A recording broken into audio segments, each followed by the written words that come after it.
We're going to try this again. Feliz viernes. Espero que todos estén bien. Okay, tengo una pregunta. ¿Confías en ti mismo? Do you trust yourself?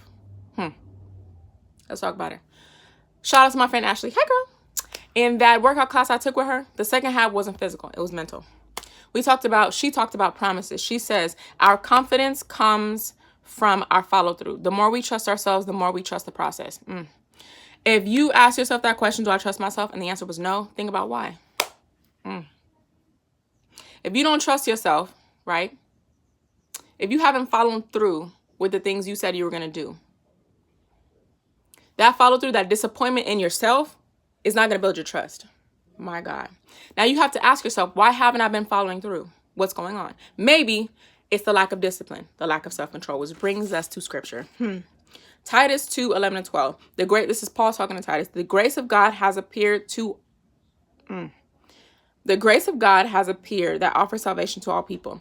It teaches us, it being the grace of God, teaches us to say no to ungodliness and worldly passions and to live self-controlled, upright and godly lives in this present age. It's Paul is saying here that the grace of God will help us, will teach us to live self-controlled lives. Okay? God is here to teach us to live self-controlled. Why do we need self-control and discipline? Because if I don't have discipline, my God, for the month of August, I have decided to be pescatarian. Not only that, am I being a pescatarian, but I'm not eating bread, dairy, sweets, and things alike. So to be able to complete that task, that promise, my God, that I made to myself, I'm going to need to exercise self-control and discipline. Words mean things. Control, it goes hand in hand with discipline, my God. Control is to exercise restraint or direction over, to dominate, to command, to hold in check, to curb. Discipline, training to act in accordance with rules.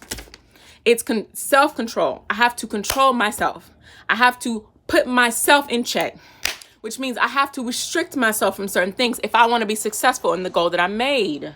If I want to be successful and keep the promise I made to myself. If I don't keep promises to myself, I'm going to be disappointed. So that's already, I'm already experiencing disappointment from day to day with me because I have to live and breathe and walk with me every day. So if I don't trust myself, if I'm disappointed in myself, I'm going to have a hard time trusting other people. Because everything starts inside, inward first. If there's already a lack of trust right here, how? Dime, ¿cómo? How am I supposed to trust people outside? Okay.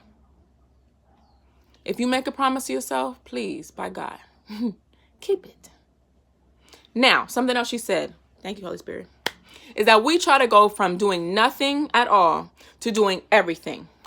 For example, this is always a one, that in December, you make the promise to yourself, I'm going to exercise, I'm going to sign up for this gym, I'm going to do all that. But in December, November, October, September, you wasn't doing none of that. So how you going to go from 0 to 100? We are not Drake, ladies and gentlemen.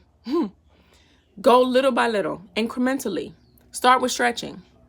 You could stay consistent with stretching every single day. Then you start with a little sit-up. You start with a little, you know what I'm saying? Agregarlo. Add in the things gradually. That's it, going about your business. I hope this helps somebody. Si nadie te ha dicho hoy, este día que te estoy hablando a ti mismo, yo te quiero decir a ti que te amo. I want to say that I love you so much, and you can do it. Because it's a life be living out here, but get what? We are going to prosper regardless. Catch you on the flip side. Bye.